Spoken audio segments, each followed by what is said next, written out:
দীপার কারণেই নিজের সন্তানকে পেয়ে পুরনো সবটা ভুলে বসলো উর্মি।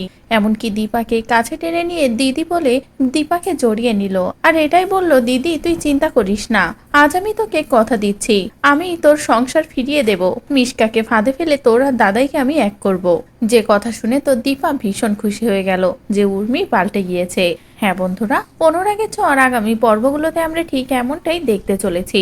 উর্মি যে কতটা অসুস্থ সেটা উর্মি নিজেও বুঝতে পারছিল, আর যখনই ব্লাডের দরকার ছিল উর্মি এটাও জানতে পারে যে ব্লাড দেওয়ার মতো কেউ নেই, আর ব্লাড গ্রুপটা এতটাই রেয়ার যে কোথা থেকে খুঁজে আনাও অসম্ভব। আর এটা বুঝতে পেরে উর্মি এক মুহূর্তের জন্য ভেবেছিল উর্মি আর বাঁচতে পারবে না, তার সন্তানকেও উর্মি এই পৃথিবীর আলো দেখাতে পারবে না। কিন্তু পরক্ষণে দীপার সহযোগিতায় যখনই উর্মি সুস্থ হয়ে গেল, এমনকি নিজের সন্তানকেও পৃথিবীর আলো দেখাতে পারলো, তখনই উর্মি বুঝতে পারলো যে এতদিন ধরে সে কত বড় ভুল করেছে।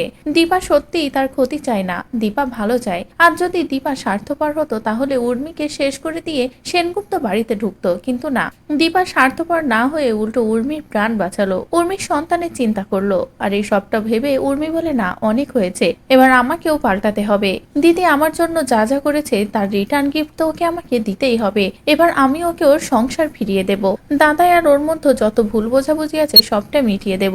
মিশকার পাতা ফাঁদে আমি আর পা দেব না। উল্টো মিশকাকে ফাঁদে ফেলে দাদাইয়ের সামনে মিশকার মুখোশটা খুলে দাদাই আর দিদিকে আমি এক করবই। এরপরে দীপা যখনই উর্মির কাছে আসে তখনই উর্মি বলে, দিদি তুই আমাকে ক্ষমা করে দে, আমি তোর অনেক ক্ষতি করেছি, কিন্তু আজ আমি আমার সন্তানকে কোলে নিয়ে তোকে কথা দিচ্ছি, এবার তোর পুরনো সংসারটাও আমি জোড়া লাগিয়ে দেব, তোকে আমি যে কোনো পর্যায়ে এই বাড়িতে ফিরিয়ে আনবই, আমরা দুই বোন আবারও একসাথেই থাকবো।